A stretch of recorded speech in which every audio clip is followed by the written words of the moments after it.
Nous ouvrons cette édition avec une question. La crise en Syrie, jusqu'à quand? Les bombardements turcs se poursuivent dans le nord du pays, alors que l'OTAN, comme la France, appelle à cesser immédiatement les bombardements.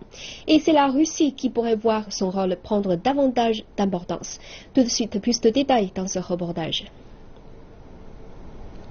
La Turquie a bombardé des positions kurdes dans le nord de la Syrie pour la seconde journée d'affilée, malgré les appels des alliés de l'OTAN pour suspendre ses actions. La France va plus loin en demandant l'arrêt immédiat de toutes les frappes aériennes, dont celles menées par le gouvernement syrien et la Russie.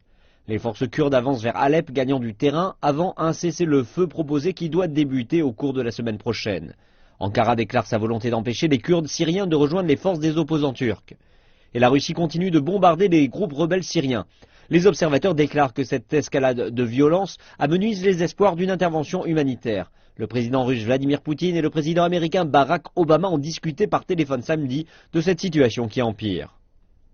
Mais alors que les dirigeants mondiaux négocient et que les Nations Unies préparent l'assistance humanitaire, davantage de ressources militaires s'avancent vers la région. L'Arabie Saoudite a déployé des avions de guerre vers la Turquie. Un geste qui accorde du crédit à une offensive terrestre conjointe entre Ankara et Riyad en Syrie. Une possibilité que la Turquie a déjà mentionnée.